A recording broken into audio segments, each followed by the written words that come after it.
സ്ത്രീധന കൊലപാതകങ്ങൾ കേട്ടും കണ്ടും മനസ്സ് മരവിച്ചു പോയവരാണ് മലയാളികൾ. കഴുത്തു ഞെരിച്ചും കെട്ടിത്തൂക്കിയും തീ കൊളുത്തിയുമൊക്കെ മരണത്തിന്റെ വായിലേക്ക് എറിയപ്പെട്ട നിസ്സഹായരായ പെൺകുട്ടികൾ. പക്ഷെ മലയാളി ശരിക്കും ഞെട്ടിത്തെറിച്ചത് മൂർഖൻ പാമ്പിനെ കൊണ്ട് കടിപ്പിച്ച് ഭാര്യയെ വകവരുത്തിയ ഭർത്താവിന്റെ കൊടും ക്രൂരത അറിഞ്ഞപ്പോഴാണ്.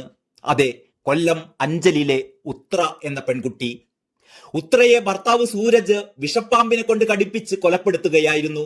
ഇപ്പോഴിതാ ഉത്ര കേസ് അന്വേഷണം ഇംഗ്ലീഷ് ഭാഷയിൽ പുസ്തകമായി വായനക്കാരുടെ മുന്നിലേക്ക് എത്തുന്നു.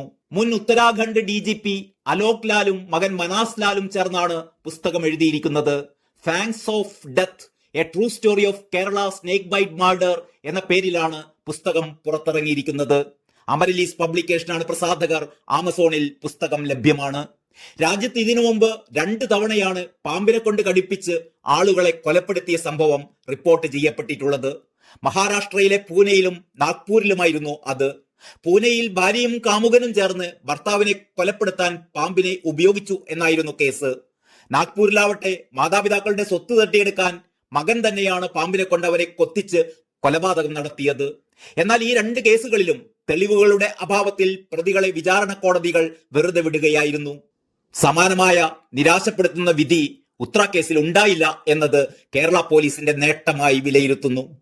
2020 മെയ് 7 രാവിലെ 8 മണിയോടെയാണ് അഞ്ചൽ ഏറം സ്വദേശിയായ ഉത്രയെ സ്വന്തം വീട്ടിലെ കിടപ്പുമുറിയിൽ മൂർഖൻ പാമ്പിന്റെ കടിയേറ്റ് മരിച്ച നിലയിൽ കണ്ടെത്തിയത്. സ്വത്ത് തട്ടിയെടുത്ത ശേഷം ഒഴിവാക്കുക എന്ന ലക്ഷ്യത്തോടെ ഭർത്താവ് സൂരജ് മൂർഖൻ പാമ്പിനെ കൊണ്ട് കടിപ്പിച്ചു കൊല്ലുകയായിരുന്നു. നിർണായകമായ മൊഴി നൽകിയ പാമ്പ് പിടുത്തക്കാരൻ സുരേഷിനെ മാപ്പ് സാക്ഷിയാക്കി. 87 സാക്ഷികൾ, 288 രേഖകൾ, 40 തൊണ്ടി മുതലുകൾ. പാമ്പ് പിടുത്തക്കാരനായ സുരേഷിന്റെ കയ്യിൽ നിന്നാണ് സൂരജ് മൂർഖനെ വാങ്ങിയത്. ഇതിനു മുമ്പ് അടൂർ പറക്കോട്ടുള്ള സൂരജിന്റെ വീട്ടിൽ വെച്ച് അണലിയെ കൊണ്ടും ഉത്രയെ കടിപ്പിച്ചിരുന്നു. ഇതിന്റെ ചികിത്സയ്ക്ക് ശേഷം ഉത്ര വിശ്രമിക്കുമ്പോഴായിരുന്നു മൂർഖനെ ഉപയോഗിച്ചുള്ള കൊലപാതകം. ഉത്രയെ ജനലിലൂടെ വീടിനുള്ളിൽ കയറിയ മൂർഖൻ പാമ്പ് കടിച്ചു എന്നായിരുന്നു സൂരജ് ആദ്യം പറഞ്ഞിരുന്നത്. വീട്ടുകാർക്കോ ബന്ധുക്കൾക്കോ സംശയമൊന്നും തോന്നിയതുമില്ല. എന്നാൽ ഉത്രയുടെ മരണാനന്തര ചടങ്ങുകളിലെ സൂരജിന്റെ അമിത അഭിനയം ഉത്രയുടെ ബന്ധുക്കളിൽ ചില സംശയങ്ങൾ ജനിപ്പിച്ചു. മരണത്തിലെ ദുരൂഹത സംബന്ധിച്ച് ഉത്രയുടെ സഹോദരൻ അഞ്ചൽ പോലീസിന് മൊഴി നൽകിയെങ്കിലും ആദ്യമൊന്നും അന്വേഷണം കാര്യമായി നടന്നില്ല.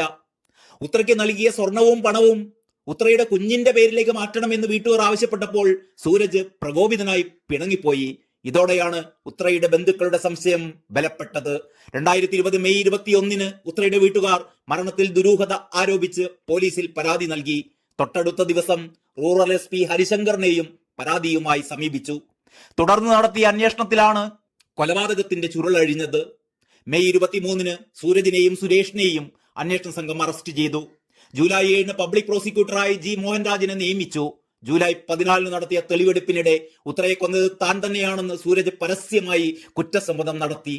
ഉത്രയെ മൂർഖനെ ഉപയോഗിച്ച് കൊലപ്പെടുത്തിയതിന് ജീവപര്യന്തം തടവ്, ഉത്രയെ അണലിയെ ഉപയോഗിച്ച് നേരത്തെ കൊലപ്പെടുത്താൻ ശ്രമിച്ചതിന് മറ്റൊരു ജീവപര്യന്തം, വിഷവസ്തു ഉപയോഗിച്ചതിന് 10 വർഷം, തെളിവ് നശിപ്പിച്ചതിന് 7 വർഷം എന്നിങ്ങനെ 4 ശിക്ഷകൾ.